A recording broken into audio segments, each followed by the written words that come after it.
Metro. That's early in the morning on Sunday. Then watch what happens as we go through Sunday morning. Watch how the temperatures drop off into the middle 20s. It's going to be very windy on top of that. There's still going to be a lot of water on the roads at that time. So there you go into 10 a.m. You've got, look at that, 21 in Terre Haute, 21 in Lafayette. So you've got wetness that's still on the ground. It's going to freeze. I mean, that's not a very long period of time. You're talking about several hours. I mean, 12 hours, you're going to drop roughly 20 degrees. Yeah. And what you drove in the night before, you'll be driving something completely different the next morning. Exactly. And it's going to happen overnight too, so you're going to wake up probably to a little thin layer of ice on a lot of things, any wet surfaces that you have, because it's going to be in the 20s. Yeah. So that first step that people take outside their front door is going to be a whoops, I forgot that it was getting this cold. Guys, thank you very much. And everyone be careful, by the way. It could get really, really tough. Well, let's stick it there in the Midwest and let's get personal with the weather. Personal weather station owner Jeff Blazinski joining us live from Columbus, Ohio. Just a trek down I-70 from Indy. Jeff, thanks for being with us. Let's talk about this. And I want you to lead us up to this point, though. December, early January. I mean, it seems like you've been very, very mild, and now all of a sudden things have gotten a lot more January and winter-like for you. Yeah, it's been a really bizarre winter.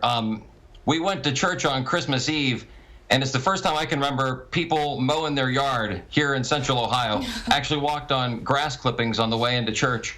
And looking at the graph from the past 3 months or so, it's not my imagination. It's been incredibly warm with these weird little bolts of cold air. So we'd go really cold. Like I remember we had the first killing frost in the early part of the season. And then we warmed up and stayed warm. And just over the past, I don't know, I'd say, 3 weeks or so, we're finally starting to trend downward.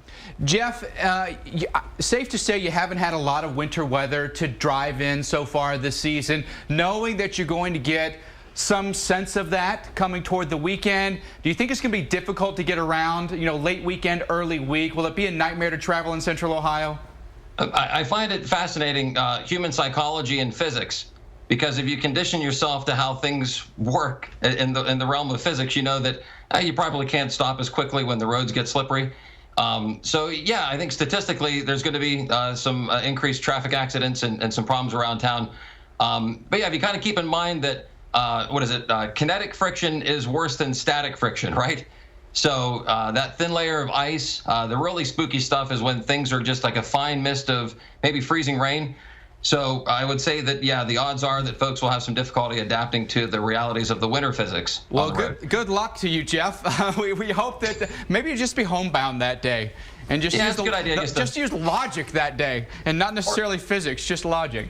Jeff, or just go find a parking lot and maybe practice there before you hit the highway. There you go. There you go. It's always somebody else, not us, right? Jeff, thank you so much. Appreciate it, and good luck getting through this next bout of winter weather. And by the way, if you're a personal weather station owner, you want to join us on Weather Underground, send us an email, WUTV@wonderground.com. Hey, still to come on the show this evening, you've got to stick around because a lot more anticipated for you. What cities have done in Australia as a whole, they did, and we're going to show you talking about records that have been set.